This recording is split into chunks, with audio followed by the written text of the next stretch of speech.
Merhaba Sevilay'cığım, hoş geldin. Merhaba, hoş bulduk. Nasılsın görüşmeyeli? İyiyim, sen nasılsın? Çok gezdin. Sevilay, takip ediyorum seni. Çok güzel tapınaklardan, çok güzel enerjilerle gelmişindir artık sen bize şimdi. Allah'ım hiç sorma. O kadar çok tapınak gezdim ki ama çok güzel, çok büyülü yerlerdi gerçekten. Çok güzeldi. Teşekkür ederim. Anlatacak çok şeyim birikti hakikaten. Evet, evet, fark ettim. Orada bayağı güzeldi. Orada ben bile aldım o enerjileri aslında. Güzel, etrafın o canlılığı, renkliliği bile insana yansıyor yani. Evet, gerçekten inanılmaz enteresan bir tabiat, inanılmaz enteresan bir doğa, çok spiritüel bir alan ama bir o kadar da çok sert bir tabiat. Gerçekten ürkütücü bir tarafı da vardı Öyle mi? açıkçası. Nasıldı mesela, biraz bahsedersen? Cennetin ve cehennemin aynı yerde olduğunu dünya üzerinde gözlerimle görmüş Of, oldum, şahit oldum. çok arttı bu. Bir tarafta çok muazzam doğa olayları ama bir o kadar da çok sert volkanik bir ada. Dolayısıyla tsunamiler, depremler hiç ardı arkası kesilmeyen şekilde insanları etkiliyor tabii ki ve oranın halkı gerçekten bunlarla yaşıyor yani bunlarla yaşıyor. Çok ilginçti. Evet, gerçekten ilginçti. Çok tanrılara inanılmaz her gün ritüel yapıyorlar. En çok dikkatimi çeken şeyi seninle paylaşmak istiyorum. Buyurun. Bizim biliyorsun her gün dükkanlarımız esnaf özellikle esnaf kesimi daha iyi bilir. Dükkanlar açıldıktan sonra şöyle bir hani dualı, bereketli olsun diye bir takım bir şeyler yapabiliriz işte. Bazı esnaflardan duymuşluğum vardır. Mesela ilk gelen müşterinin sahile gelmesi çok dikkat ederiz derler. İşte ilk satış çok önemlidir derler. Çok bereket parası filan vesaire derler. Hep böyle bolluk bereket üzerinedir bizim esnaflar. Ha, Benim ilk gittiğimde dikkatimi çok ilginç bir şey çekti. İnsanlar sürekli her sabah istisnasız bizim kaldığımız otelde de yemek yediğimiz restoranda da aynı şey vardı. Sürekli bir sunak yapıp üzerine tütsüyle oraları kutsuyorlar. Ben de onları zannediyorum ki bolluk bereket için yapıyorlar zannediyordum. Daha bakalım ne sonra çıkacak. daha sonra tur rehberi dedi ki buradaki bu ritüelin anlamı dedi insanların her gün bugün de yaşayabiliyoruz. Yaşamak için bize hani bizi kutsa diye tanrılara dua etmesiymiş. Çünkü her gün her an bir tür doğa felaketi ya da faciası olabiliyor ve o insanlar aslında bizim gibi bolluk bereket için dua etmiyorlar. Her gün canlarının sağ olması için dua ediyorlarmış. Beni çok etkilemişti bu ve gerçekten şükrettiğim bir coğrafyada yaşamama sebep oldu. Bu sırf bu ritüel olayı. Benim de aklıma ilk sivrisinekler, böcekler geldi sen öyle deyince. Sivrisinek ve böcekler gene işin iyi tarafı şekerim. Odamızda 3 tane küçük kertenkeleyle paylaşıyorduk biz. Oy, oy, oy. O da Küçük derken o, yani hep o, küçük müydü? yani sadece bir 10-15 santim civarında ve o da onların da aslında misafir olan bizdik. Yani Değil mi? mekan onlara aitti. Evet, çok ilginçti. Tahmin ettim. Biz şimdi bu akşamın başlığını zamanın kalitesi dedik. Ama senin oradaki gördüklerinden dolayı mı zamanın kalitesi dedik? Yoksa Kerem bana seçimle ilgili şimdi soracak da soracak deme diye mi dedik bu başlığı? Yo senin bana seçimle ilgili soru soracağını zaten biliyorum Keremcim. Yani başka soru sormaz ki kimse şu an kiminle konuşsam zaten seçimle ilgili soru soracaklar. Tabii ki seçimle ilgili sorular sormanı bekliyorum bu Evet. arada. İstediğini sorabilirsin. Yok, ben o kadar merak etmiyorum, biliyorsun yani Sevilay'cığım. İnsanlar merak ediyor, ben de sana soruyorum, ne yapayım yani. Ben emir kuluyum yani. Evet, çok doğru. Ülke olarak zaten çokça belli periyotlarla işte acı dönemlerden de geçtik açıkçası. Şimdi onları geride bırakmaya çalışıyoruz. Yaralarımızı sarmaya çalışıyoruz. Çok doğru. Ama bir yandan da tabii onların yaralarını unutturmamaya çalışıyoruz. Onun çabasını yapıyoruz. Programlar, yayınlar yapmaya çalışıyoruz elimizden geldiğince. Hı hı. Bu araya da açıkçası seçim sıkıştı. Seçim tabii daha öncesinden kararı alınmış bir tarih olduğu için sıkıştı aslında. Yoksa üstünde bir seçim tarihi belirlenmedi. Zaten o tarihte alınacak bir tarih olduğu için geldi. Ve bu periyodu insanlar o gerginliğin üstünde bir gerginlik daha yaşadığını görüyorum. Ben insanlarda, sokakta hep konuşulan diyaloglarda bir gerginlik var insanların üzerinde. Hatta bu gerginliği almak için biz geçen Yavuz Hoca ile de bir yayın yaptık. Yani savaşa gitmiyoruz. Altı üstü seçim yapacağız. Bizi yönetecek insanları seçeceğiz. Yani o kadar böyle savaşa gidiyormuş hali yapmaya gerek yok dedik. Birazcık insanları rahatlatmaya çalıştık açıkçası. Yakındaki bu seçim arefesinde sen nasıl görüyorsun? Sen nasıl bir enerji alıyorsun? Etrafta konuştuğun dostlarınla nasıl bir diyalog kuruyorsun? Şimdi çok spiritüel bir alanda yaklaşık böyle 2 hafta geçirdikten sonra Türkiye'ye iner inmez, uçaktan iner inmez çok o hakikaten o bahsetmiş olduğun hava bizi öyle bir kucakladı ki biz bir afalladık hakikaten. Öyle mi? Türkiye'deki insanların zaten ben ülkemi tanıyorum. Bizim ülkemizin adrenalini her zaman çok yüksektir bilirsin. Hep de konuşuruz. Bu ülkede haftada bir olay olur ve bu o kadar hızlı bir sirkülasyon vardır ki ve bu ülke tekamül etmek için gelişmiş ülkelerden bir tanesidir. Dünyanın hiçbir yerinde bu kadar ard arda büyük çaplı olayları yaşayan başka bir memleket yok gördüğüm üzere, gözlemlediğim üzere ki gerçekten çok yer gezmeye çalışıyorum. Mümkün olduğu kadar dünya gözüyle çok dünyayı görmeye çalışıyorum. Bu benim kendi misyonum. Fakat Türkiye'ye karşı inanılmaz büyük bir vatan sevgisi var bende ve ülkeye gelir gelmez hakikaten o enerji, o aura emin ol bizi içine aldı ve bu kadar zıtlıklar ve gelgitlerin aynı anda olmasının da çok yıpratıcı olduğunu gözlemledim. Bizim ülkemizin her zaman bir dualitesi vardır. Bu eskiden de böyleydi. Bizim tuttuğumuz futbol takımlarının derbi maçları olduğu zaman da böyledir. Yani biz herhangi bir şeyi senin de bahsetmiş olduğun gibi soğukkanlılıkla almak yerine tam tersi çok ateşli, çok alevli, çok sıcakkanlı bir enerjiyle alıyoruz. Bizim doğamızın böyle bir aurası var. Bizim ülkemizin, bizim insanlarımızın böyle bir şey var. Biraz fazla coşkulu her iki anlamda da hatta bazı durumlarda aşırı abartılı tepkisel tepkiler şeklinde de çıkıyor. Biz de böyle bir ülkeyiz. Yani bu da bizim seviyemiz diye düşünmek lazım. Seçim konusuna gelince tabii ki taraflar ve gruplar arasında çok ciddi sert söylemlerin olabileceğini biz astrolojik olarak Hı öngörmüştük. hı. Hatta bu son dakika geri çekilmeler hatta bir liderin vefatına kadar gidebilecek bir takım travmatik olayların olabilme ihtimalini de astrolojik olarak öngörmüştük. Zaten bizim bunlar beklediğimiz süreçler aslında. Toplum olarak ise bu konuda her ne kadar şu anda yükselen bir ivme gibi görünse de aslında ben her zaman şuna inanıyorum.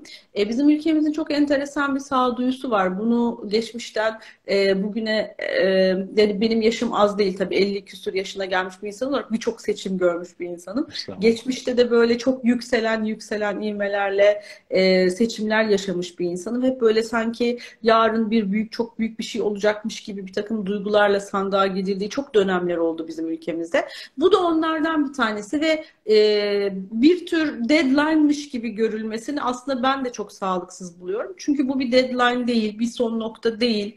Devam eden sürecin bir parçası ve aslında hani astrolojik olarak gökyüzü çok da büyük marjinal bir değişimi öngörmüyor aslında. Yani aslında süreçle beraber bazı şeylerin değişeceğini de söylüyor. Özellikle önümüzde ikinci tutulmalar var. Biz birinci tutulmaları atlattık bu Nisan ayında ve Mayıs ayında. Ekim ayındaki ikinci tutulmalar daha çok Türkiye'nin haritasını astrolojik olarak etkiliyor. Bu da demektir ki bizim ülkemizde seçimler olsa da olmasa da arzu edilen değişim 2024 yılı içerisinde kendisini gösterecek noktada. O yüzden seçimlerin şu andaki sonuçları aslında çok da belirleyici olmayacaktır. Süreç içerisinde bir takım yeniden yapılanmalar durumu söz konusu olacak. O yüzden çok güzel yapmışsınız çalışmanızı. Yani bu konuyu bu kadar abartmadan ama yine de vatandaşlık bilinciyle, sorumluluk bilinciyle ya da en azından kişinin kendisi için doğru olduğuna inandığı alanda oyunu kullanması tabii ki gerekiyor. Bu hepimizin yapması gereken bir şey. Ama Türkiye'de akşamdan sabaha bir şey beklemek çok sağlıklı olmaz. Yani o sürecin de kendi içerisinde bir oturması, değişmesi biraz zaman alacak. Çünkü göksel faktörler de bunu söyledi. Söylediğin şey de çok doğru zaten. Bu seçim araya sıkışmış gibi değil. Zaten önceden söylenmiş, zaten önceden planlanmış bir şey. Deprem aslında bizim için çok daha sert etkisi olan, daha çok büyük şok etkisi olan bir göstergeydi. Seçim zaten süreci içerisinde yaşanacaktı. Zaten süreci içerisinde yaşanacak olduğu için aslında sonucun da çok da büyük marjinal bir değişim olduğu düşünülmesi zaten doğru olmaz. Ama bizim daha önemli yaşadığımız şey var. Daha önemli yaşadığımız şey deprem. Seçim ne olursa olsun, hangi kişi daha ön plana çıkarsa çıksın, zaten bizim toplum olarak da görevlerimizi devam ettirmemiz gerekiyor. Bizi yöneten insanları denetlemek zaten bizim en büyük görevimiz bence. Bu seçim sadece orada yaşananların hatırlanmasını belki biraz ertelemiş oldu diyelim. Ama her Hı zaman hı. unutulmayacak orada bir bizim hem yasımız var hem de toparlamamız gereken, onarmamız gereken bir yaramız var. Her zaman orada bizi bekliyor. Ve bu belki bir yılda olmayacak, yıllar sürecek bizim için. Çok Doğru ve yeni yapılanma gerekiyor aslında. Yani bunu daha önce seninle mi konuştuk? Yani yeni normalimiz aslında bizim bu sürecin içerisinde olmak. Yani buradaki sorumluluk bilincimizi daha çok zamana yaymak. Yani o yüzden seçim şu anda, evet, tabii ki bizi yöneteceklerin liyakat konusunda hak ettikleri noktada ve pozisyonda olmaları zaten bizim toplumsal olarak kendimize olan görevimiz. Bir toplum karmamızı da aynı zamanda yerine getiriyoruz ama konumuz aslında kendi yaşam kalitemizi, toplum olarak kendi yaşam kalitemizi sağlıklı bir çıtaya yükseltmek. Yöneticilerin de bu noktada yaptıkları işleri denetlemek bizim aslında asıl görevimiz ve asıl mağdur olanların ön plana geleceği ve onların ihtiyaçlarının giderileceği çalışmalar yapmamız gerekiyor. Bunu da bu seçimlerde bunlardan bir tanesi diye düşünmek lazım. Daha yapılacak çok iş var. Yine grup şeklinde, yine birlik şeklinde ya da beraberlikle, toplu beraberlikle yapılacak çok iş var. Bireysel anlamda da, kolektif anlamda da çok şey düşüyor bizim üstümüze. Ve seçimler de bunlardan bir tanesi. Ve bu süreç böylelikle devam edecek. Çünkü göksel faktörler de aslında değişimin çok yavaş yavaş gerçekleşeceğini söylüyor. Yani bizim sürecimiz 2024-2025'lere kadar da bulacak. Bu yaşadığımız süreçle ilgili konuları iyileştirmek için de bizim bunlara emek harcamamız gerekiyor zaten. Benim daha öncesinde programlarda hep söylediğim bir şey var. Türk insanı yumurta kapıya gelince, hani bir zora düşünce, öyle şık edince bir sihir olsun ister. Hep o sihiri bekler. Evet. Aslında hiçbir şey sihirli olmaz. Yani belki eski tarihte yapılmış bir sihir varsa onu da Mustafa Kemal Atatürk yapmıştır. O da tabii çabayla olmuş bir sihirdir. Yani öyle bir anda olmuş bir sihir değildir. O da bir çabayla yapılmış bir sihirdir. Yani bundan sonraki süreçte dediğin gibi yavaş yavaş çabayla verilecek, kolektif olarak vereceğimiz çabalarla bir araya gelecek iyileşmeler sonucu olacak. Tabii şimdi Mustafa Kemal örneği çok marjinal bir Hı örnek. hı. Bu şunu gösteriyor aslında ki sen bir sürü okült değerli insanla görüşmeler, konuşmalar, canlı yayınlarda yapıyorsun. Şimdi Mustafa Kemal örneği çok gerçekten ilahi sistemi ve kozmik plan tarafından gönderilmiş bir kişi. Dolayısıyla bir topluma verilmiş bir şey aslında. Dönem dönem böyle toplumlara önemli liderler gönderilir. Çünkü o toplumların karması onu çalıştırır zaten. Bizim de Anadolu misyonumuz olarak zaten çok değerli, aslında çok da saf bir tarafımız var. Evet, biz birçok anlamda çok fazlasıyla negatif özellikleriyle ön plana çıkan bir toplum, millet olabiliriz ama çok da saf bir tarafımız var. Ben bunu Anadolu saflığı diyorum. Ne demek istediğimi bilmem Evet. anlatabiliyor muyum? Yani sağduyu ve saflık da barındıran bir tarafımız var. Dolayısıyla sistemden, ilahi sistemden yardımlar aldığımız dönemler de var. İşte Mustafa Kemal bizim de Anadolu olarak, Anadolu'da yaşayan insanlar olarak aslında o saflık ve iyi niyetin birleşmiş olmasının getirdiği bir süreç ve sonuç oldu açıkçası. Ve ben her zaman bu toprakların hep korunduğunu düşünüyorum. Bunu da her seferinde dile getiriyorum. Yani bir kere daha doğmak icap etse ben gene Türkiye'de doğarım. Ölmek istediğim tek yer var. Bu ülkede ölmek isterim. Hatta gençlerin işte çok da belki haklı sebeplerle daha farklı imkanlara ulaşabilmek için mesela bu ülkeden gitmeleri, o beyin göçü dediğimiz şeyleri her zaman çok üzülürüm. Ve çok çok da inanıyorum ki 3-5 sene sonra geri gelecekler. Çünkü bizim ülkemizin de coğrafyamızın da değerini daha iyi anlayacaklarını ve aslında gitmenin çözüm değil de kalmanın çözüm olduğunu idrak edecekleri bir bilince geleceklerine inanıyorum ve astrolojik göstergeler de aslında bunu söylüyor. Dolayısıyla ben Türkiye'den hiçbir şekilde, yani bu yönetimler gelir gider, insanlar gelir gider, hiç kimse dünya hiç kimseye kalmamış yani. Ama süreç içerisinde Anadolu coğrafyasının ve ülkenin ve Türkiye'nin korunacağından çok çok çok eminim. Yaşadığımız bütün travmalara, felaketlere ve trajedilere rağmen buranın enerjisi çok yüksek. Ki ben çok spiritüel bir yerden geldim. Yani ona rağmen buranın enerjisinin vibrasyonun çok daha güçlü olduğunu söylemek isterim. Ve bu ülkeye doğmak gerçekten bence hep söylüyorum yani üniversiteyi böyle Harvard'da, Oxford'da ya da ODTÜ'de bitirmek gibi bir şeydir. Bu ülkeden mezun olmak muazzam güçlü bir ruh vibrasyonuna sahip olmak demektir Keremcim. Evet, daha önceki programlarda da söylemiştik. Ruhların Üniversitesi demiştik. Yani Anadolu Evet, toprağı için özellikle. evet, evet, Güzel bir benzetmeydi evet. o. Evet. Aynen o şekilde. Temiz dilekler aslında bu söylediğin. Yani Anadolu insanın temiz kalpliliği, temiz dileklerinden sebep aslında bu oluşuyor. Senin anlatmaya çalıştığın da buydu zaten tam olarak. Evet. Aynen öyle ve Osmanlı İmparatorluğu'nun son zamanlarını da düşün. Yani toprak kaybettiğimiz, işte bir sürü ihanetin, savaşın, her bir tarafın bir şey olduğu bir zamanlar. Yani birçok şey gene negatif anlamda yaşanmış olabilir şimdiye kadar. Fakat bunların hiçbirisi içimizdeki o varlık bilincini tüketmeye yetmez. Biz her zaman akrep ülkesi olmasının vermiş olduğu çok güçlü bir şeye sahibiz. Küllerinden yeniden doğabilecek, her şeyi sıfırdan başlayabilecek, hiç yoktan bir şey yaratabilecek gücümüz var çok şükür. Ve bunu da kullanacağız ve bu seçim de bu duraklardan bir tanesi. Yani bunun daha sonra olacak seçimlerinde bir yani sonuç itibariyle bu seçim de diğer seçimler gibi bir seçim aslında. Evet. O kadar da büyütmeye gerek yok. Aynı Evet, şekilde evet. bizde. Yani o Ama kadar toplum bilinci, basıncı yükseltmeye gerek yok diyelim. basıncı yükseltmeye hiç gerek yok. Çünkü şöyle, hep onu söylüyorum. Biz yeni bir oluşumun içerisinde pat diye düşmüyoruz. Bir şeylerin zaten devam eden süreçleri gücünü devam ettiriyor. Dolayısıyla bunların içerisinden geçeceğiz hala. Süreç daha bitmedi. Astrolojik olarak süreç bitmedi. Astrolojik olarak süreç bizim için, ülkemiz için 28 Ekim civarındaki tutulmayla belirlenecek. Yani o da seçilse, bu da seçilse zaten süreç devam ediyor ve biz o türbülansın içerisinden geçeceğiz. 2024'e kadar çok da büyük değişiklikler beklemeyin astrolojik olarak. 2024'ten sonra da aşamalı olarak iyileşme durumları söz konusu olacak. Ve bizim çok daha önemli konularımız var mesela. Ekonomik konular çok önemli konular, sınırlarla ilgili konular, sularla ve hava kirliliğiyle ilgili konular, su kirliliğiyle ilgili konular. Teknoloji en önemli konumuz bizim mesela Plüto Kova. Teknolojinin çok mutlaka sağlıklı bir yapıya yapılandırılması gerekiyor. Yani bizim aslında dünya insanı olmaya doğru giden bir sürecimiz var ve sadece hayat Türkiye'den ibaret değil. Yani dışarıdan çıkıp baktığımızda çok daha farklı hayatlara tanık olabiliyoruz. O Türkiye'nin süreci de böyle inişli çıkışlı devam edecek Allah'ın izniyle. Hatta biz buraya gelmeden bir gece önce tam ay tutulması zamanı özel Türkiye ritüeli yaptık. Grup ekip Aa, arkadaşlarımızla. Yani çok muazzam güzel vizyonlar da gördük. Buradan da onu güzel haber olarak söylemiş olayım, sizinle paylaşmış olayım. evet. Günlerde zaten hep sorular soruyorlar, sorular soruyorlar. Hep bu seçim dışında da tabii sorular soruyorlar.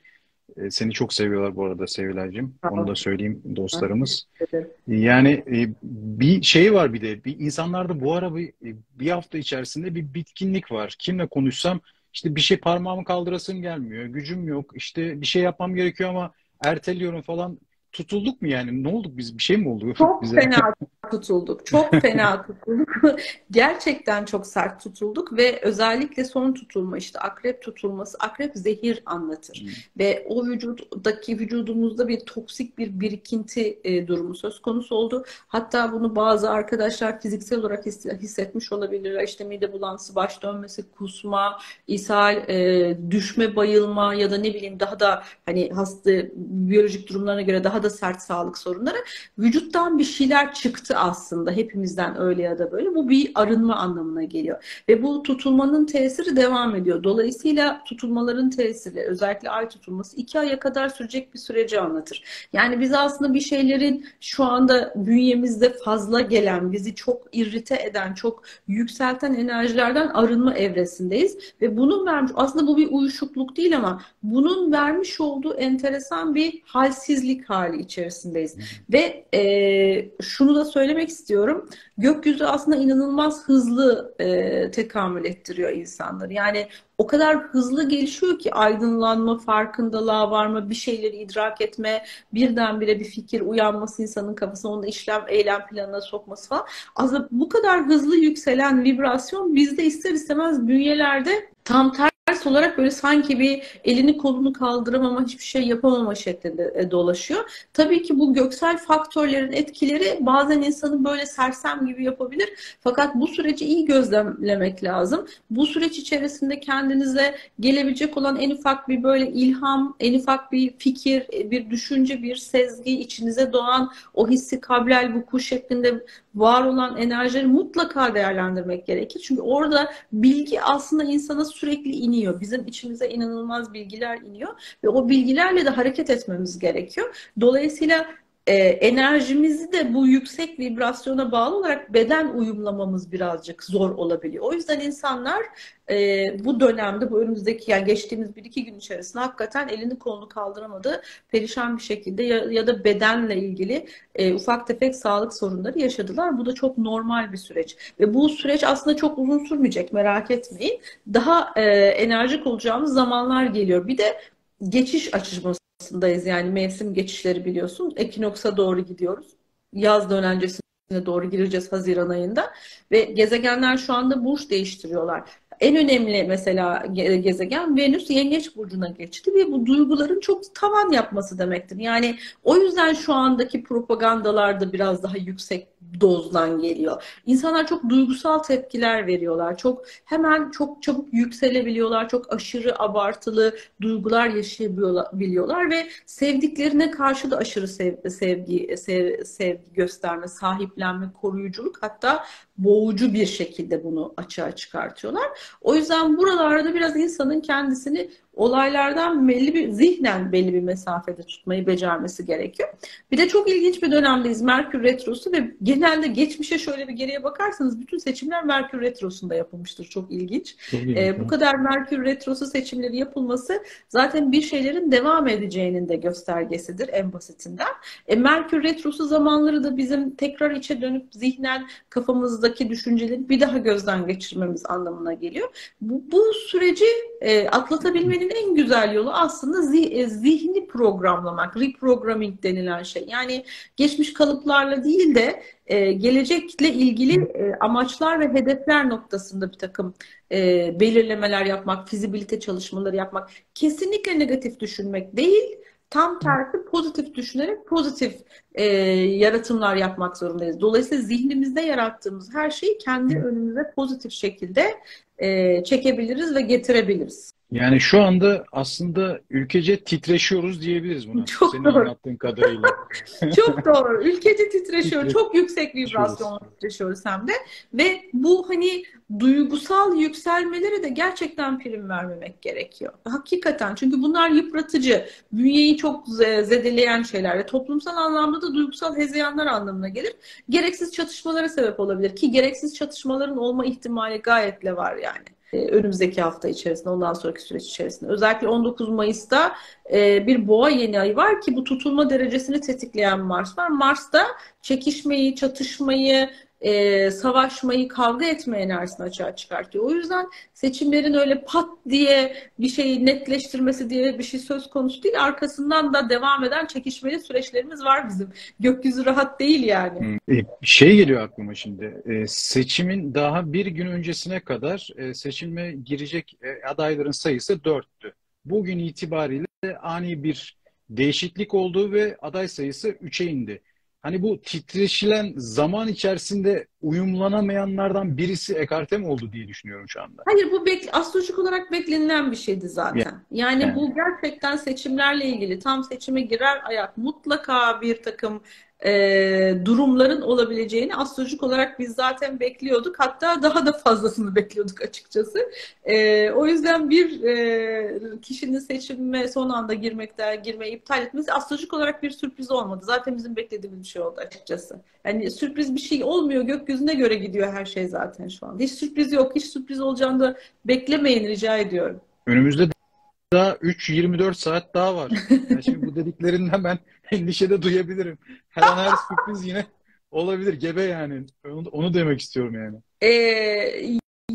Yani şimdi açıkçası şu andan sonra tekrar yeni bir sürpriz olmaz. Yani biri daha seçimden çıkmaz eğer sormak istediğim burada. Evet. Böyle bir şey olacağını öngörmüyorum. Hayır. Biri daha seçimden çıkmaz. Son 3'e kaldık. Bir de senin mesela ülkeler bazında da mesela senin böyle haritalarına falan baktığını biliyorum işte. Belli işte önemli kişilerin haritalarına baktığını biliyorum. Çok. Şu anda 4 kişinin de kesin haritasına bakmışsındır. Baktım. O bir kişiyi peki görmüş müydün? Bir enerji düşüklüğü vesaire ya da titreşememe bu ana adapte Tabii olamama. ki, tabii ki, tabii ki. Ben sadece 4 kişiye bakmadım ki. Yani şu anda bizim politik hayatımızda var olan bütün isimlerin Hmm. haritalarına baktım. Neredeyse her hafta Evet, bakıyoruz evet. biz bunlara. Dolayısıyla bazılarının haritası Türkiye haritası çok uyumlu görünüyor. Hakikaten çok enteresan. Türkiye haritası inanılmaz uyumlu insanların haritaları var. Bazılarının hayatları bu seçimle değişiyor. Ya tamam ya devam şeklinde değişiyor. Bazılarının hayatları inanılmaz daha da yükselerek iyi gidiyor. Yani hani bu seçim bir adım olmuş oluyor. Arkasından daha gelecek vadeden şeyler de yapıyor. Ama bunları tabii isim olarak Tabii söylemeyi ki. çok sağlıklı bulmuyorum. Tabii ki söylemeyeceğiz. Kerem, Tabii takdir ki edersin. söylemeyeceğiz. Ama şöyle söyleyeyim, özellikle Türkiye haritasıyla çok uyumlu olan kişileri ben de takip ediyorum. Haritalarıyla çok uyumlu söylemlerde bulunuyorlar. Gerçekten ben dilerim ki keşke yani hani öyle bir imkan olsa da bu şeyleri rahat ve özgürce paylaşabileceğimiz durumlar olsa ama biz bunları derslerde öğrencilerimizle çok keyifli keyifli konuşuyoruz. Yani herkese hakkında bir fikrimiz ve bir yorumumuz var tabii ki. Şey diyor musun? Bildim işte ya. Böyleydi zaten. Bunun gibi davrandı ya da böyle bunu söyleyeceğini zaten tahmin ediyordum, böyle şeyler çıkacak. E, Yapabileceğini falan. Yani şimdi tabii o astroloji jargonunda bunu da ben bildim demek benim çok hoşuma giden bir tabir Hı değildir hı. açıkçası. Çünkü kehanetle yorum yapıyoruz. Zaten çok ortak sembol dilleri var. Ama aynen o dediğin gibi oluyor şekerim yani. Onu da söylemezsem O, olmaz. o da ayrı bir hazdır bence yani. Ben olsam o Orada hazzı duyarım. yani evet o hazzı her seferinde hocam siz böyle söylemiştiniz diye bana geri dönüşler çok oluyor zaten. Ama bunları biz çok özel şeylerde, derslerde konuşuyoruz ancak. O zaman şöyle söyleyeyim. Şimdi bilen bilmeyenler, izlemeyenler, söyleyeyim buradan. Sevilay geçen sene yayınlar yaptığımızda da hep ben onu seçimle sıkıştırıyordum. Çünkü erken seçim olma ihtimali de vardı geçen sene. Her sıkıştırışında yok bu sene, yok bu sene, yok deyip duruyordu. Geçiştiriyordu beni. Ben de diyordum ki ya hadi bakalım bu sefer olacak mı? Yani geçen yılın sonuna kadar sıkıştırdım böyle. 2023 demiştin o zaman Evet. ve EYT için de 2023 demiştin o zaman. Evet. EYT de çıktı. Evet. EYT de çıktı, seçimlerde olacak. Şimdi seçimlerde bir şey değiştirmeyecek. 2024'te değişim olacak diyorum. Daha bunu da açık nasıl söyleyeyim? Hmm, 2024'te değişim olacak. 2024'te ne olacak da değişim olacak? Şimdi herkes seçimle değişim olur diye düşünürken 24'te ne olup da değişim olabileceğini düşünemiyorlar o kadar arkasına. Ya şimdi burada tabii olasılıkları biraz geniş tutmakta fayda Hı var. hı. Şimdi seçimler istediğimiz ya da istediğinden şekilde gitmese bile ya da seçilen kişiler yeteri kadar çoğunluğu ya da takdiri onayı almamış olsa bile zaman içerisinde Türkiye'deki parlamenter sistemde yeniden düzenlemeler olması durumu söz konusu olacak ve bu parlamenter sistemdeki düzenlemeler ikinci tutulmaya da çok tetikleniyor. Dolayısıyla ikinci tutulmada Ekim ayında olduğu için o Ekim'in akabindeki 6 aylık süre içerisinde parlamenter sistem üzerinde yeniden düzenlemeler olması durumu söz konusu. Bu yeni bir seçim anlamına gelmesin ama seçimin akabinde o meclise giren kişilerin yerleriyle ilgili değişimler, oynamalar durumu söz konusu olacak. Yani parlamenter sistem üzerinde yeniden bir yapılanma, yeniden bir değişim olması durumu söz konusu. O da 2024'ü buluyor. O yüzden bu seçimler çok da büyütülecek bir noktada değil açıkçası. Asıl süreç 2024'te çünkü kendini gösterecek. Taşlar yerine 2024'te oturacak yani. Yani kanunsal düzenlemelerden bahsediyoruz. Bunun içerisinde tabii bir sürü şey var tabii devlet Evet, yönetimi. evet, evet, aynen öyle. Yasal düzenlemeler, kanunsal düzenlemeler, parlamenter sistemdeki ne bileyim anayasal düzenlemeler, değişiklikler hepsi bunların 2024'e kendini atıyor. O zaman şöyle diyebilir miyiz? Türkiye bir önceki yıldan çok daha iyi yıllar önünde bekliyor diyebilir miyiz? Yani umut verebilir miyiz dostlara? Bu ülke her zaman ileriye gider, geriye gitmez. Hı hı. Birçok şey yaşarız bu arada. Onu da söyleyeyim de yaşadığımız konular gibi yani benzer konular. Birçok şeyler yaşarız. Savaşlar olur, işte depremler olur, doğal afetler olur, mecliste bir takım durumlar olur, liderler ölür, bir sürü bir şeyler olur. Ama bu ülkede çok enteresan bir kaldırma kuvveti vardır. Astrolojik olarak hep bunun altını çiziyorum. Biz bir ada ülkesiyiz Hı ya, hani hı. yarım ada ülkesiyiz ya, üst tarafımız denizlerle çevrili ya. Astroloji haritamızın da üç tarafı sularla çevrili. O yüzden biz büyük badireleri atlatabilecek bir altyapıdayız. Yani hem ülke olarak hem toplum olarak. O yüzden ne olursa olsun bu vatana güvenmek gerekiyor. Bu topraklara, bu ülkenin sağduyusuna güvenmek gerekiyor. Yani ne olursa olsun bu ülke asla batmaz Allah'ın izniyle. Elbette ben onu hep söylüyorum zaten de yani bu kadar işte ekonomik krizler, onun dışında afetler görmüş yani normal çok iyi durumda olan bir Orta Avrupa ülkesi bile ben ayakta kalabileceğini düşünmüyorum yani. Böyle Evet, bir badire atlatabileceğini düşünemiyorum evet, yani. Hep onu ben de söylüyorum örnek olarak. çok doğru. Son yıllarda gelen işte göç, insan fazlalaşması, bir sürü yani bir sürü şeylerden sayabiliriz yani. Şu anda Avrupa'da en fazla göç almış Almanya işte 100 bin, 150 binlerde insan almıştır. Bizim aldığımız göç milyonları buluyor. Yani o kadar insanı Almanya'ya koysak Almanya iflas bayrağını çekmişti şimdi bence yani. O yüzden En o küçük yüzden örnek. almıyorlar zaten. O Evet, yüzden. en küçük örnek. Ama biz yine de ayakta durabilme kabiliyetimiz var dediğiniz gibi yani bu çok önemli. Evet, evet, ülkeye güvenmek lazım. Seçimlerde de insanların bireysel görevlerini yapması lazım arkadaşlar. Yani bu kadar zıtlaşmayı, bu kadar uç noktalara getirmeyi, bu kadar duygu propagandası, bir duygu da bile değil, hakaret, efendime söyleyeyim tehditvari hani söylemleri falan hiç gerek yok. Bunlara hiç gerek yok yani. Bu toplum bunları da çok yaşadı. Geçmişte de çok yaşadı. Yani ben bunların hepsini canlı tanık oldum. O darbeler, başka liderler zamanında olabilen bir sürü olaylar. Bu toplum bunları o kadar çok yaşadı ki yani. O yüzden aklı başında, aklı selim davranarak olayları çözmemiz gerekiyor. Şeye de dikkat çektim bu aralar. Hani böyle etrafta eskiden hep şey olurdu böyle Aygaz bayi şeyleri gibi gezen böyle mobil araçlar falan olurdu. Bu Böyle sene çok sesli mikrofon. Bu sene çok fazla duymadım onu. Flamalar olurdu böyle göğü göremezdik flamadan falan böyle. O da çok yoktu. Hani pozitif tarafları bu seçimin belki onlar da biraz. bunların aslında ne kadar boş ve anlamsız olduğuyla insanlık yüzleşmiş olabilir O da mi? olabilir. Yani o Evet. flamaları asıyorlar diye kimse o flamaları asana oy vermedi ya da o tüp gaz arabaları gibi dolananların hiçbirisinin bir anlamı olmadı aslında. Yani insanlığın bilinci değişti işte. Anlatmak istediğim şey o. Artık bilinçlerimiz çok değişti bizim. Yani o felaket senaryolarının çok üstüne çıktık. Yani o yüzden en korkulan şey mesela Türkiye bir şeriat ülkesi olur mu sorusu bize en çok sorulan Hı şeyler zaten. hı. Bu Türkiye hayatta şeriat ülkesi olmalı. Mümkün değil yani.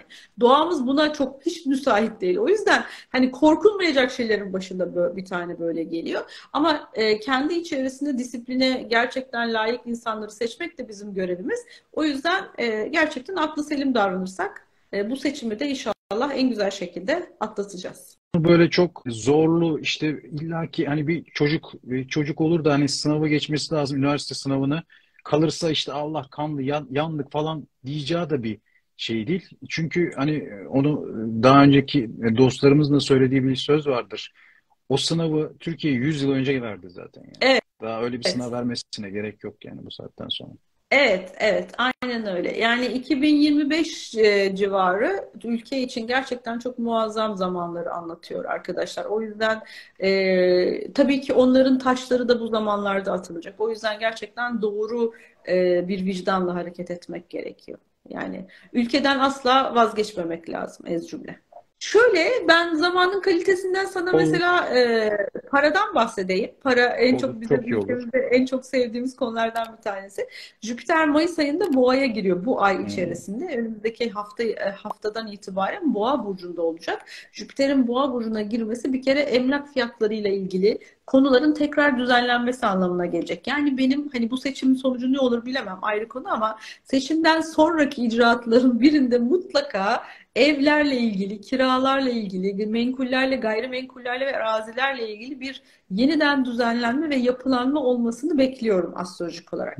Dolayısıyla emlak fiyatları, kira ev sahibi olanlar, kira gelir alanlar veya gayrimenkul sahibi olanların özellikle emlak piyasası üzerinde bir takım düzenlemeler var ve kira fiyatları belki daha makul bir şeye çekilebilir ya da bunlarla ilgili düzenlemeler getirilebilir ya da inşaat sektörüyle ilgili tekrar inşaat sektöründe bir takım yatırımlar yapılabilir. Özellikle bu deprem bölgesindeki konutlar, toplu konut projeleri vesaireler tekrar gündeme gelebilir. Yani Jüpiter Boğa'nın Mayıs ayından itibaren yıl sonuna kadar Boğa enerjisinde bize vereceği temel konulardan bir tanesi bu düzenle alakalı. Yani yerleşme, ev, yuva, inşaat vesaire konularına bir açıklık getirecek bir.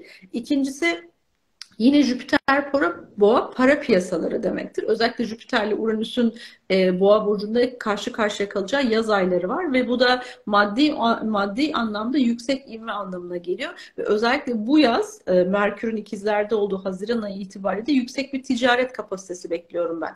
Hatta bu yüksek ticaret kapasitesini uluslararası bazda bekliyorum. Yani yabancı yatırımlar olabilir gene. O yabancı yatırımların Türkiye'deki bir takım ihaleler, projeler bilmem nelere verilmesi, konuşlandırılması olabilir. Yani çok hızlı bir hareketlilik var ve yanı sıra turizm sektörü de yine hareketlenecek bu sene. Jüpiter Boğa ile beraber, Merkür İkizlerle beraber. Özellikle Haziran'dan sonra yine çok güçlü bir şekilde bir ülke içindeki hareketlilikleri bekliyorum. Bu hareketlilik de iç turizm, dış turizm, buna benzer hareketlilik şekli ve paranın çok hızlı el değiştirmesi ya da çok hızlı vibrasyonu olacak. Yani parayla ilgili çok işlemler olacak. Bankalarla yine seçim sonrası beklediğim konulardan bir tanesi bankalarla, banka kanunları ile ilgili bir takım düzenlemeler yapılması, özellikle Jüpiter-Uranüs kavuşumunun olacağı zamanlarda bankalar, faiz oranları, kredilerle ilgili yeniden yapılanmalar durumu söz konusu olacak. Gelirler, ücret gelirlerinde yeniden düzenlenme olacak. Belki asgari ücretin yeniden ele alınması, ona dair bir şey olması durum söz konusu olur. Paranın değeriyle ilgili dolar veya doların baskılanması ile ilgili yeniden bir takım çalışmalar olacak. Doları belli bir şeye fixleyeceklerini düşünüyorum, belli bir rakama.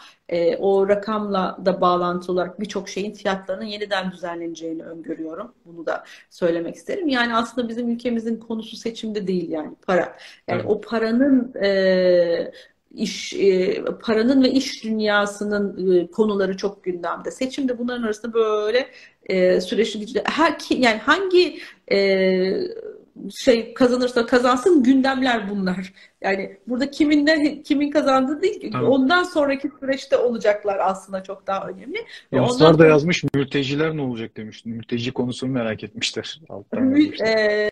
mülteci konularının bir kısmının geri gideceğini öngörüyorum. Hı. Ben bunu daha önce de söylemiştim hatta. Bu tutulmalardan sonra bir kısmı gerçekten geri gidecek. Bir kısmı da devşirilecek. Yani devşirilmekten kastım vatandaşlık verilerek artık onlara da bir takım alanlar açılacak. Açılmak zorunda kalacak ama bir kısmı geri gönderilecek. Yani onu artık nasıl yaparlar düzenlemesini bilmiyorum. Zaten yasal düzenlemeler en önemli konulardan bir tanesi. Bir kısmı devşirilerek Türkiye'de kalıyor. Yani o da bizim sentezleneceğimiz bölümlerden bir tanesi. O yasal düzenlemelerin de zaten hızla yapılacağını belli bir süre içerisinde bahsettin. Hani kanun vesaire, işte anayasa ne şekilde artık biz tam olarak bilmiyoruz ama Evet. bunların da yapılacağını söyledin. Bu ara zaten liderler, bu en son şeyde görmüştüm ben. Bu çok eski zamanlarda iki anahtar falan verirlerdi ya böyle. Bir anahtar o verirdi, bir anahtar o verirdi. Şimdi biraz ona döndü yani. Hani patron çıldırdı muhabbetler olur ya böyle. İşte herkes bir vaatte bulunuyor ama biraz ucu kaçtı sanki vaatlerin bu ara. Ya işte ben zaten Merkür Retro derken bunu kastettim. Yani şu anda söylenilen hiçbir şey doğru değil. Hmm. Yani hepsi sanal, hepsi havada. Hani bol keseden atmak gibi bir şey yani. Hani olmayan şeyin dağıtılması gibi bir durum söz konusu. Merkür Retro'dayken insanların ağzından çıkanı kulağı duymazsa eğer zaten sistem daha sonra hadi bakalım şimdi madem onları vaat etmiştim buyur yap dediği zaman ki yapılamayacak şeylerle karşı karşıya kalırken o yüzden şimdi konuşulacak şeyler çok daha önem kazanıyor. O yüzden aslında en önemli bilmesi gereken şeylerden bir tanesi bana göre bu toplumun insanların salak olmadığı. Yani biz salak değiliz. Bir o vaatlerin hangisinin olabiliteceği olacağını, hangisinin olamayacağını, hangi ekonomik yapılar altında olacağımızı zaten biz halk olarak bilmiyor muyuz Kerem? Yani birisi Tabii. sana durduk yere ben sana 2 tane ev vereceğim derse sen bir düşünmez misin? Ya sen bunu nereden vereceksin diye. Yani bunun bir olabilitesini zaten matematik Ama azıcık matematik. geçmiş zaman da yedik yani. Yemeyen yok demeyin yani. Yiyen bir kısım oldu. O Yok iki yok anahtar, bir artık araba, bir ev falan diye artık yedik onu eski zamanda. yemiyorum şekerim. Artık yemez yani. Artık papaz pilav yemez yani. Artık o süreç değil. İşte onu anlatmaya çalışıyorum. Artık değil. Artık yani doyma noktası diye bir şey var. Yani doyma noktamız var artık bizim. Ve biz doyma noktasına geldik Hı toplum hı. olarak. İnşallah da bunun gereğini işte zamanı gelince yapacağız. O zaman şeyi sorayım sana. Bu da çokça merak edilen bir soru. Türkiye ne zaman dünyada bir güç haline gelecek? Bir yılı var mı? Ya da olabilecek bir olabilitesi var Var. mı? Öyle bir şey var Kesinlikle mı? var, kesinlikle var. Ben mesela 2029-2030 yıllarını çok önemsiyorum. 2029-2030 yılları özellikle İstanbul'un da merkez olduğu çok önemli bir zamana giriyor ülke. Dolayısıyla hatta ben İstanbul başkent olur mu acaba filan bile diye bile düşündüm yani. Ama başkent olmasa bile başka konuların başkenti olabilir. Hmm. İşte bir kültür başkenti olabilir, finans başkenti olabilir. Ne bileyim global anlamda birçok bir şeyin başkenti olabilir. O yüzden Türkiye kesinlikle o söylediğimiz, hayal ettiğimiz, idealize ettiğimiz noktalara gelecek. Yani bu ülke asla vazgeçilecek bir ülke değil. Yani bu ülkenin insanlarına, gençlerine yatırım yapılması gerekiyor ve biz yaratırız yani. Yaratırız, emin olabilirsin. Her şeyi yaratabiliriz. Bu ülke konusunda gelecekte süper güç olabilme ihtimalini görebiliyorsun Türkiye'de o zaman. Valla Çünkü ben potansiyeliniz çok yüksek. gelecekte asıl Avrupa'nın göçeceğini öngörüyorum. Hmm. Avrupa'nın göçmesi. Yani Avrupa göçmek derken çürümek, bitmek anlamında. Hmm. Dolayısıyla Avrupa'nın göçmesi demek Türkiye'nin büyümesi anlamına gelecek. Yani biz Tamam. gerçekten çok daha Avrupa çok daha köhnemiş, çok daha göçük durumlardayken biz çok daha hızlı vibrasyonla ilerleyeceğiz. Ama bunun sebeplerinden bir tanesi Plüto Kova olacak. Çünkü Plüto Kova bize geldiği zaman bizim ülkemizdeki o ikizler ayımıza çok olumlu destekler verecek. Yani biz teknolojik anlamda da çok ilerleyeceğiz. Dünyaya yayılma anlamında zaten Türkler dünyaya yayılır biliyorsun. Dünyaya yayılma anlamında da çok ilerleyeceğiz. Birçok insanımız birçok iyi yerlere gelecek. Birçok bilim adamı çıkartacağız. Yani bunların hepsini ben bekliyorum gerçekten. Peki beyin gücü göçü çok konuşuluyor bu ara. Buraya tekrar geri dönüş anlamında da hatta NASA'dan falan belli insanların da Türk insanların da buraya bilim insanların da buraya tekrardan çalışmaya geleceğini söylemeleri var. Hani öyle bir şey olabilir mi? Yani dışarıdan bize kendi insanlarımızın tekrardan buraya gelme durumu. Zaten ben hep bunu söylüyorum. Bu insanlar, giden insanlar 2025 itibariyle en geç 2025 itibariyle o da yani takır takır geri dönecekler diyorum. Yani geri dönecekler çünkü burası çok gelişen, burası çok büyüyen bir enerji. Buradaki enerji bırakılıp gidilecek bir enerji değil. Dolayısıyla o bütün beyin göçlerinin işte 2-3 yıllık belki 5 yıllık belki deneyimlerden sonra Türkiye'ye geri geleceklerini ve kalan enerjilerini, emeklerini burada harcayacaklarını öngörüyorum. O beyin göçü geriye yönelik olacak. Zaten bunu ben insanlar ilk giderken söyledim. Yani ama önce bir gidilmesi gerekiyordu belki de. Oradaki konuyla kendi oradaki bilgiyle buradaki bilginin sentezlenmesi gerekiyordu ama o giden insanların hepsi büyük bir çoğunluğu geri gelecekler açıkçası yani. Büyük bir çoğunluğu geri gelecek. Bu şey gibi bir örneklendirme yapacağım bununla ilgili. Yıllar önce İngiltere'de bir arkadaşım bana şey demişti. Kıbrıs'a hiç gittin mi demişti. Ben de gittim tabii ki yani orada kaldım çokça dedim Kıbrıs'ta. Sonrasında dedi ki ya ne kadar güzel turistik bir yer değil mi işte denizi vesaire. Ben de ki sen Kıbrıs'ın neresine gittin dedim. Rum tarafına gitmiş. İşte kozmopolit işte şöyle falan filan. Dedim ki bir günde dedim tavsiye ediyorum Türk tarafına gitmeni istiyorum rica ediyorum senden dedim. Niye dedi? Çünkü dedim Rum tarafı artık oranın Los Angeles'ı gibi olmuş dedim. Hiçbir şey enerjisi yok yani bakir bir enerjisi yok dedim. Kıbrıs tarafı gerçekten çok bakir bir enerjiye sahip. Çok da mistik bir enerjiye sahip. Sen de bilirsin Evet, zaten evet, oraları. evet, evet biliyorum. Magos'a çevresi işte o Maraş bölgesi vesaire. Yani oranın denizinin öbür taraftan çok farkı vardır mesela. Ben orada dalış da yaptım. Deniz Hmm, dalışları yaptım. ne güzel. Bir kere hatta kendimi kaptırıp yanlışlıkla Rum tarafına geçmişim. Bizim askerler kayıkla bizi çıkarttılar denizden. Ne yapıyorsunuz oğlum siz deli misiniz bu tarafa geçtiniz falan. Ondan sonra yani bu şeyden de dem vuracağım. Avrupa şu anda aslında çok fazla kozmopolit ve kendi imkanlarını artık daraltmış bir durumda. Çok Bizim doğru. burası potansiyel olarak inanılmaz geniş ve bakir durumda. Çok Yani doğru. kullanılmaya inanılmaz bir alan var.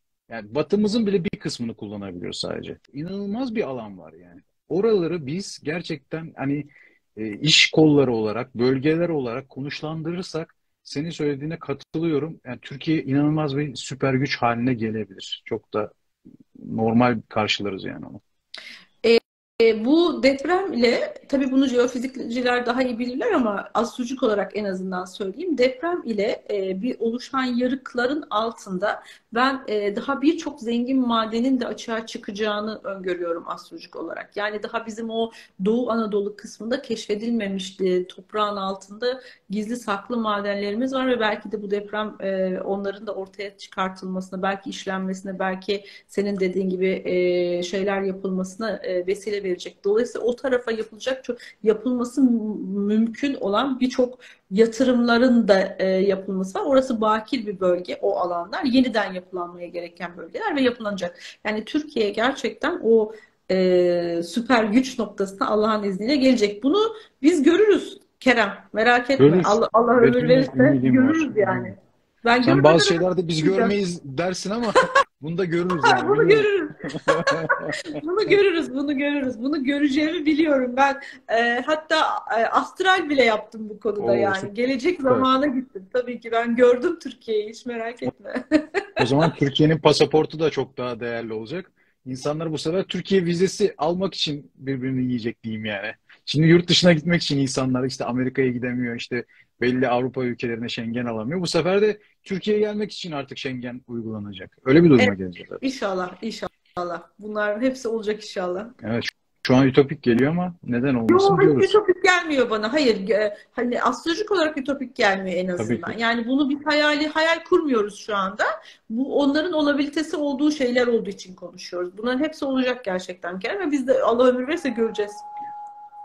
Peki şöyle söyleyeyim. 14 Mayıs günü geçtikten sonraki sabah insanlar nasıl bir enerjiyle uyanacak? Çok büyük bir beklenti ve arkasından böyle bir durma şeklinde gelecek oradaki enerji ve durup yeni oluşan sürece göre acaba ne yapabiliriz hamlesi olacak. Bazıları çok öfkelenebilir. O yüzden gene sert argümanlar, sert söylemler şeklinde olabilir. Ben hatta ufak tefek çatışmaların olabileceğini bile öngörüyorum. Önümüzdeki hafta yani hani kendi içerisinde grup çatışmaların olabileceğini de öngörüyorum ama insanlar çok büyük bir beklentiyle girip arkasından böyle bir durma enerjisine girecekler. Ondan sonra tekrar yeniden acaba ne yapabiliriz noktasında hesaplar, kitaplar yapılmaya başlanacak. Yani seçim ikinci tura kalacak diye öngörüyorum açıkçası. Öyle mi? Çok Hı. önemli bir başlık. Seçim ikinci tura kalacak diye düşünüyorsun. Evet. Yani bir 2 haftalık bir süreç daha var. O süreçte o zaman Seviler'le bir yayın daha yapacağız. Bilemem. Ay, ikinci tur 2 hafta sonra çünkü yani kesin Evet, olarak yapılması evet, gerekiyor. evet. 2 haftalık süreç yine bir tabii ki insanlarda bir baskı yaratacak. Ben Evet. açıkçası bu turda ne olacağının tam belirlenmesinden yanayım. Çünkü süreç insanları geriyor. Ama Merkür retro şekerim. Yani gökyüzü sürecin tekrarlanabileceğini söylüyor. Merkür Retro. Sevile'yi bu sefer yanıltır mısın be? İnşallah yanılsın şekerim. O zaman çünkü çok da yani benim için okey olur yani. Çünkü insanın onunla da yüzleşmesi lazım. Yani yanılabiliriz yani. Her şey mümkün. Hele ki bu ülkede, bu topraklarda Tabii her ki. şey mümkün yani. Valla Sevilay'cığım yine çok keyifli, yine tatlı dilin güler yüzünle kahkaha dolu bir yayın yaşadık. Evet ya. Çok keyifli oluyor seninle yayınlarımız Kerem Sağ ol gerçekten. canım. Bir Sende de gün de öyle ben eksik seni olma. misafir edeyim. Olur, İnsanlarla bu kadar konuşuyorsun, ne diyorsun, ne öğrendin, ne hissettin, olur. ne fark ettin Kerem diye ben sana sorayım. Bu kadar çok insanla konuşmak sende neyi açığa çıkarttı Kerem? Bir sen anlat bize. Vallahi olur. Bunu çokça soruyorlar zaten dostlar da. Ne değişti sizde bundan başlangıçtan bu yana falan diye. Tabii mesela Olur, seve çok güzel seve. bir yolculuk oldu. Yani ne kadar zamandır yapıyorsun sen bu programları? Yani 2 seneyi geçti. 2 seneyi Tabii geçti. bildiğim kadarıyla her hafta birileriyle de konuşuyorsun Tabii gördüğüm ki. kadarıyla. Tabii O ki. zaman sende bayağı bir bilinç açılması olmuş olması lazım Kerem. Bayağı bir değişiklikler oldu. Geçen yeğenim bile sordu bana. Amca dedi ne değişti sende falan. Yani onda bile onu gözlemlemesi hoşuma gitti açıkçası çocukta bile. Mutlaka ki. Çok güzel bir şey. Çok destekliyorum. Çok beğeniyorum senin yayınlarını bu aradaki Keremciğim. Yani sizlerin varlığıyla tabii ki Sevilay'cığım. Senin gibi değerli hocalarımızın varlığıyla ayaktayız. Biz de dostlarımızla bir araya geliyoruz sizlerin varlığıyla. Ne güzel. Peki. O zaman sevgiyle kucaklıyorum. Sevgiyle, selamla bizi bu saate kadar izleyen tüm dostlara saygılar, sevgiler diyoruz. Barış içinde seçime doğru yürüyoruz diyoruz. İyi İnşallah. akşamlar diliyoruz.